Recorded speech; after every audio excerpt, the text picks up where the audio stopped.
Je m'appelle Émilie, j'ai 32 ans.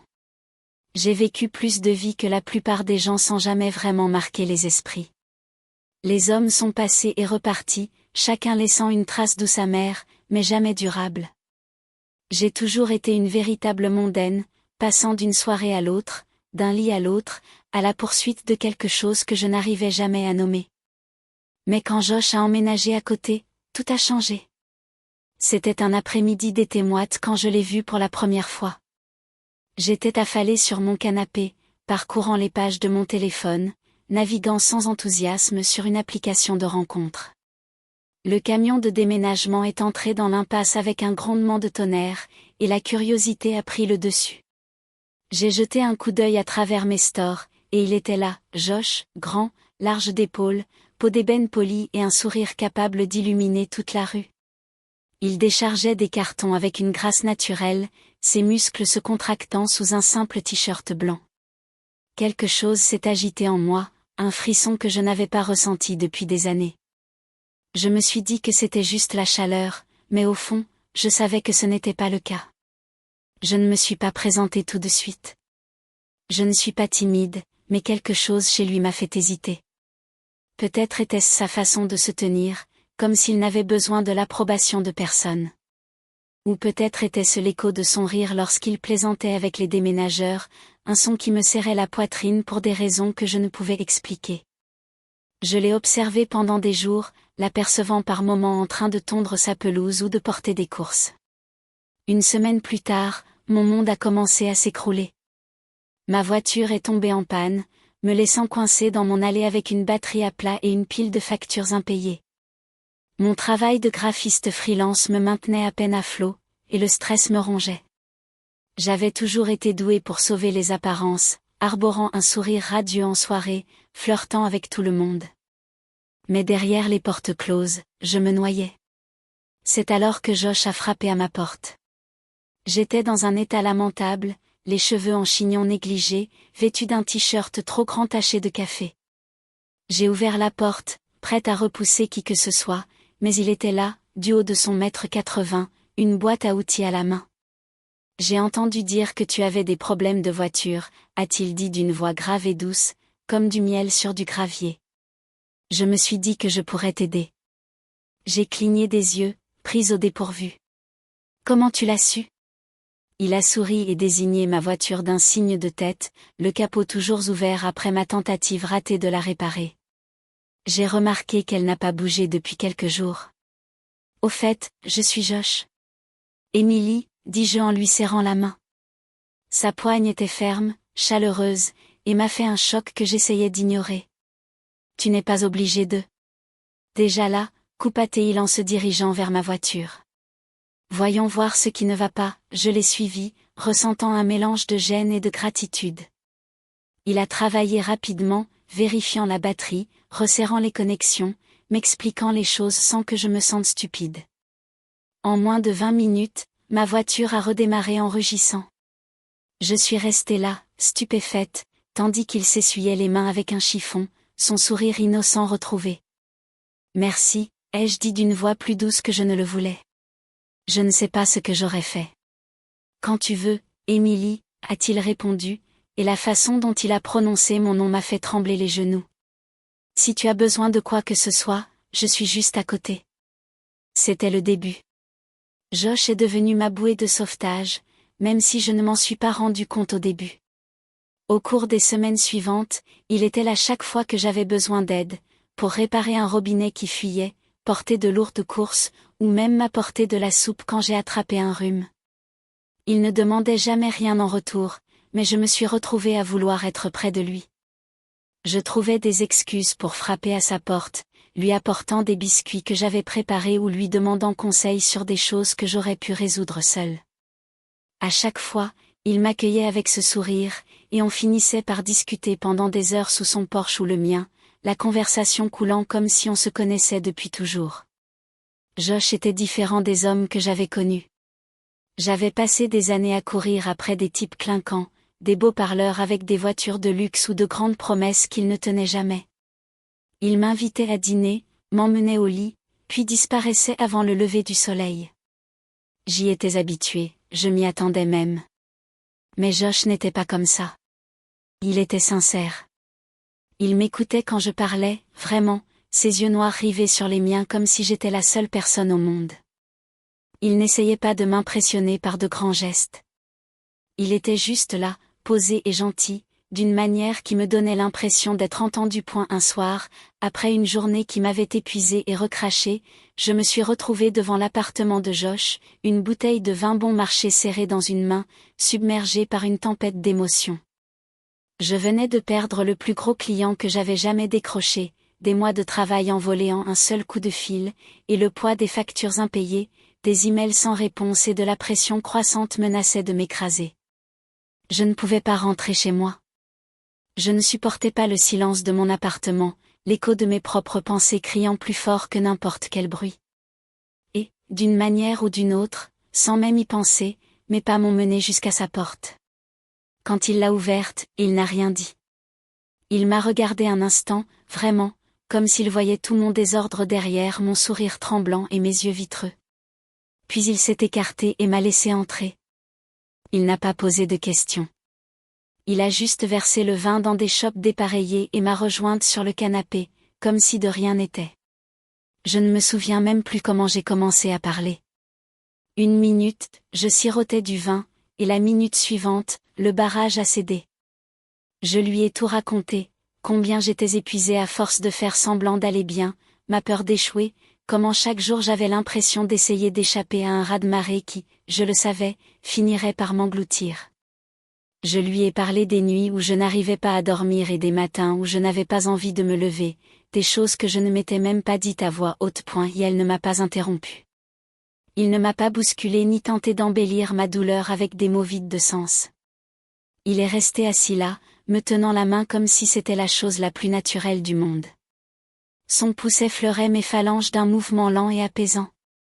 Puis, lorsque ma voix s'est tue, il m'a regardé et m'a dit doucement: « Tu es plus forte que tu ne le penses, Émilie. » Cette seule phrase m'a anéantie. Je n'avais pas réalisé à quel point j'avais besoin que quelqu'un me le dise avant qu'il ne le fasse.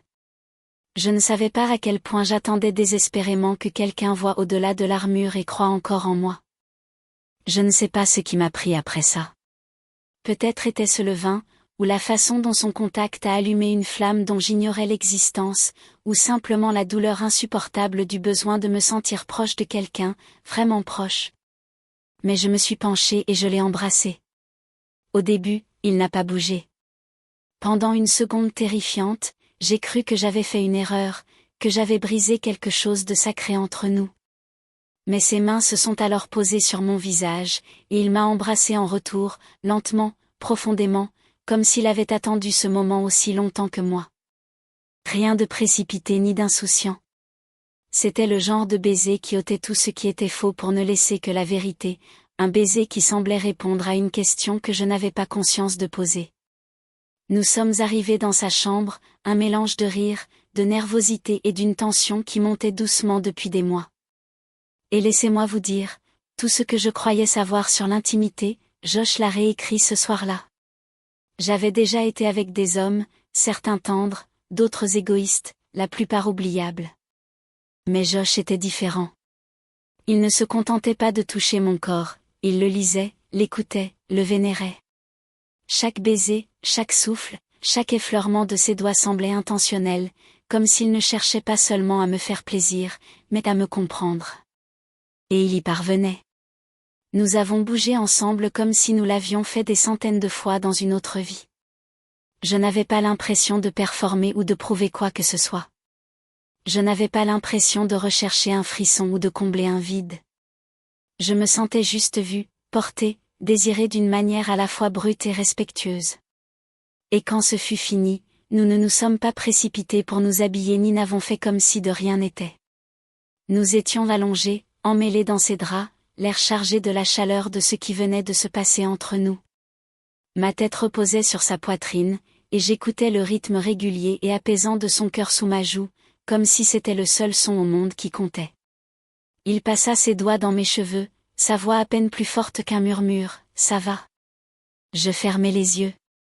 Pour la première fois depuis ce qui me semblait une éternité, le monde était immobile.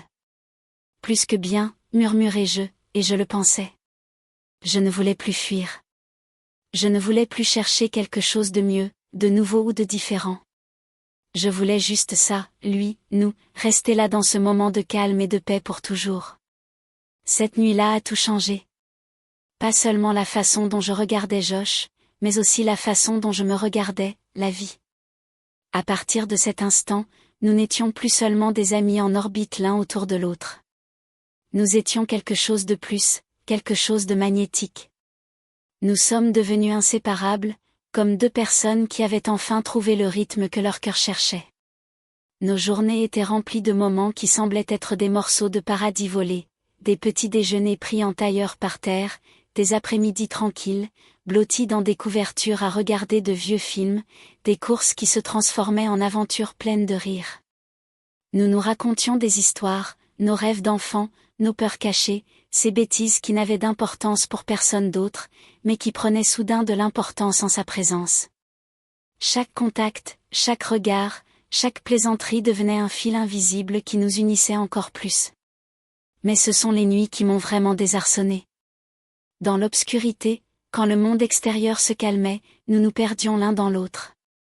Nos corps parlaient un langage qui n'avait pas besoin de traduction, lent, pénétrant, électrique.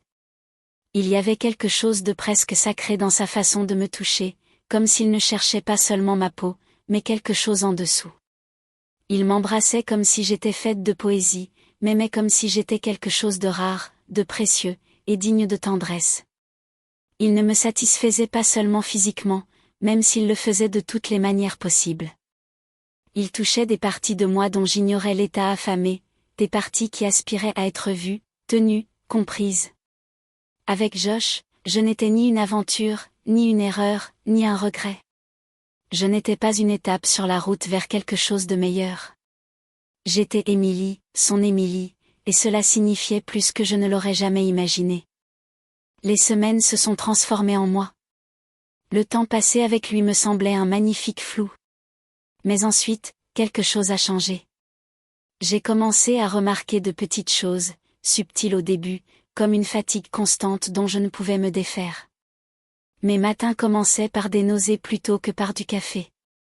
Mon corps était différent, comme s'il ne m'appartenait plus entièrement.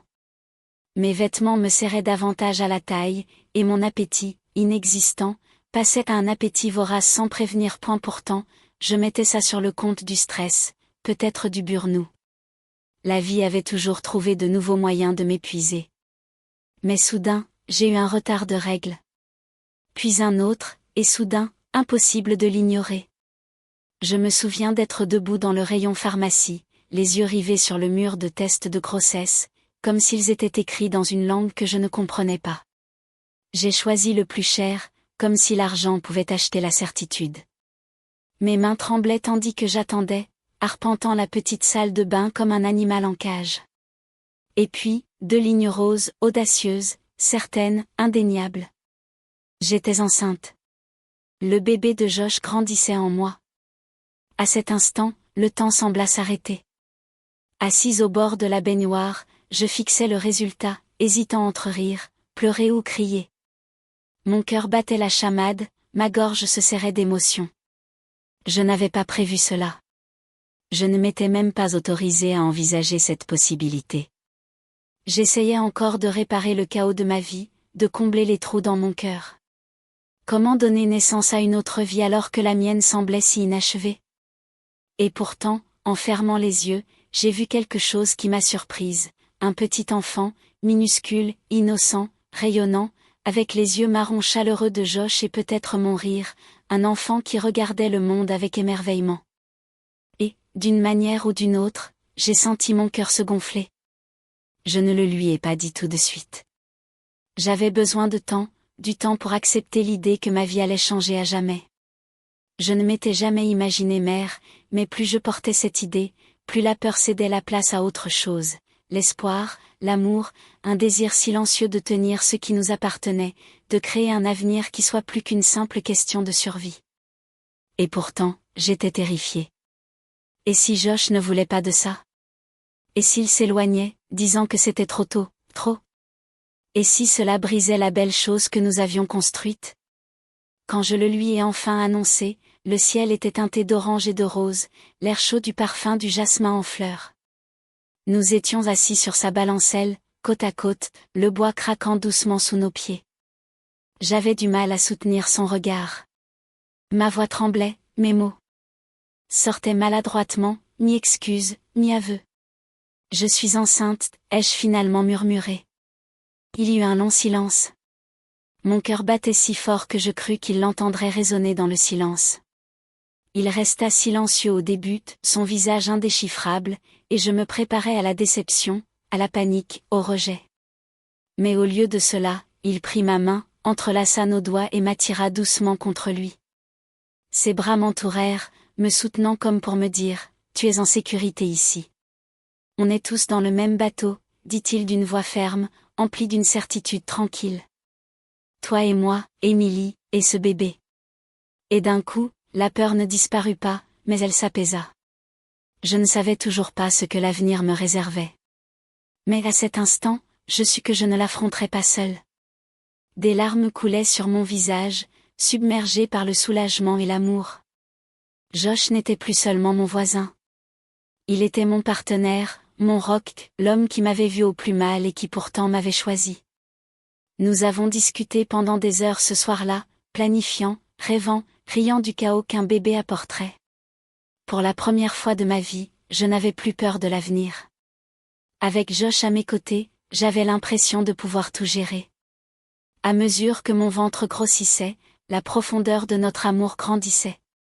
Ce n'était plus seulement de la passion ou de l'excitation, c'était quelque chose de plus profond, de sacré. Josh n'a manqué aucun battement de cœur de ce voyage. Il était présent à tous les rendez-vous médicaux, sa grande main autour de la mienne, ses yeux brillants d'émerveillement. Chaque fois que nous entendions le rythme cardiaque de notre bébé palpiter sur le moniteur, il était là. Il était mon roc pendant les nausées, mon comique quand j'avais besoin de rire, et mon épaule quand les larmes coulaient, souvent pour des raisons que même moi je ne pouvais expliquer. Il cédait à toutes mes envies, aussi ridicules ou incongrues soient-elles. Un jour, à minuit, j'ai pleuré parce que je voulais des tranches de mangue avec du piment en poudre et du citron vert, et il a traversé la ville pour en trouver. Quand mes chevilles enflaient et que mon dos me faisait mal, il me massait doucement les pieds, murmurant que j'étais belle, même si je me sentais plus comme un ballon gonflé que comme une femme. Ses mains ne reculaient jamais devant mes vergetures ni mon ventre ballonné. Au lieu de cela, son contact devenait plus tendre, plus respectueux. Nos nuits ensemble étaient toujours aussi magnétiques. Même si mon corps changeait, il me touchait comme une œuvre d'art, comme si chaque courbe, chaque cicatrice, chaque changement était un miracle. Je ne me suis jamais sentie inférieure à ses yeux. J'étais une déesse, puissante, rayonnante, vivante. Bien sûr, les gens commencèrent à parler. Impossible de ne pas remarquer les regards en coin des voisins tandis que nous marchions main dans la main, ou les murmures subtils provenant des chaises longues et derrière les rideaux tirés. La jeune femme blanche célibataire, pieds nus, enceinte, et le bel homme noir d'Axe en grave côté. Il y avait assez de ragots pour alimenter tout le quartier. Mais je n'y prêtais pas attention. Et Josh non plus. Nous existions au-delà de leurs opinions mesquines. Ce que nous avions n'était pas pour la frime. C'était réel, brut, et c'était le nôtre. Laissons-les parler. Nous construisions un avenir de nos propres mains, un avenir rempli d'amour, de rire et de sens. Puis vint Maya. La première fois que je l'ai tenue dans mes bras, j'ai senti le temps s'arrêter. Elle était parfaite, petite, chaleureuse, un doux mélange des deux personnes que nous aimions le plus. Les yeux profonds de Josh clignaient vers moi à travers ses cils. Mon nez boutonné se trouvait parfaitement au centre de son visage parfait. Mais c'est son rire, le premier vrai rire qu'elle a laissé échapper des semaines plus tard, qui m'a achevé. Léger, pur, contagieux, c'était le son de la joie, le son de la maison. Dans cette chambre d'hôpital, avec le bras de Josh autour de mes épaules et Maya blottie entre nous, je savais que j'avais enfin trouvé ce que je cherchais depuis des années. Pas dans les boîtes de nuit, ni dans les aventures sans intérêt, ni dans les distractions bruyantes du monde. Cette vie chaotique, belle et pleine d'amour, était le rêve. Josh est toujours mon héros, mais pas seulement parce qu'il répare ma voiture ou porte les lourds sacs du magasin. Il est présent pour les moments difficiles, les biberons de minuit, les longues discussions quand je doute de moi, les petits gestes de gentillesse qui font d'une maison un foyer.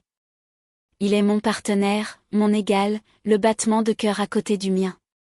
Et dans le calme de notre vie, ces rares moments de silence où Maya dort et où nous sommes assis sur la véranda à regarder les étoiles, je repense souvent à cet après-midi d'été brûlant où il a frappé à ma porte. À l'époque, je pensais qu'il me proposait simplement de l'aide pour une voiture en panne. J'ignorais qu'il s'apprêtait à réparer quelque chose de bien plus important, mon cœur. C'est ce jour-là que ma vie a vraiment commencé.